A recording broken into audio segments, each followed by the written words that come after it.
کیا حضور علیہ السلام پر جادو ہوا تھا؟ حضرت عائشہ رضی اللہ عنہا سے روایت ہے کہ بنو زری کے یہودیوں میں سے لبید بن عاصم نامی ایک یہودی نے رسول اللہ صلی اللہ علیہ وسلم پر جادو کر دیا، یہاں تک کہ رسول اللہ صلی اللہ علیہ وسلم کو یہ خیال آتا کہ میں یہ کام کر رہا ہوں، حالانکہ آپ وہ کام نہیں کر رہے ہوتے تھے۔ حتیٰ کہ ایک دن یا ایک رات کو رسول اللہ صلی اللہ علیہ وسلم نے دعا کی، پھر دوبارہ دعا کی، پھر تیسری بار دعا کی، پھر فرمایا، اے عائشہ، کیا تمہیں معلوم نہیں کہ جو کچھ میں نے اللہ تعالیٰ سے پوچھا تھا وہ اللہ تعالیٰ نے مجھے بتلا دیا؟ میرے پاس 2 آدمی آئے، ان میں سے ایک میرے سرہانے بیٹھ گیا اور دوسرا میرے پیروں کی جانب بیٹھ گیا۔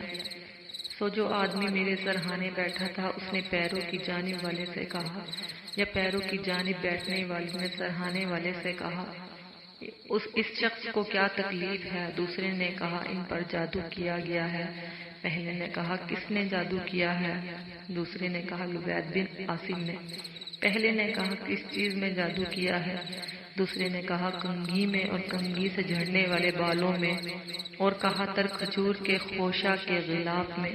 پہلے نے کہا، یہ چیزیں کہاں ہیں؟ دوسرے نے کہا، دی ارون کے کنویں میں۔ حضرت عائشہ رضی اللہ عنہا نے کہا، پھر رسول اللہ صلی اللہ علیہ وسلم اپنے چند اصحاب کے ساتھ اس کنویں پر گئے۔ پھر آپ صلی اللہ علیہ وسلم نے فرمایا، اے عائشہ، اللہ کی قسم، اس کنویں کا پانی مہندی کے پانی کی طرح تھا اور وہاں کے کھجور کے درخت شیاطین کے سر کی طرح تھے۔ حضرت عائشہ رضی اللہ عنہا بیان کرتی ہیں، میں نے کہا، اے اللہ کے رسول صلی اللہ علیہ وسلم، آپ صلی اللہ علیہ وسلم نے اس کو جلا کیوں نہیں دیا؟ آپ صلی اللہ علیہ وسلم نے فرمایا، نہیں، اللہ تعالیٰ نے مجھے اچھا کر دیا اور میں لوگوں میں فساد بھڑکانے کو برا سمجھتا ہوں، اس لیے میں نے اس کو دفن کرنے کا حکم دیا۔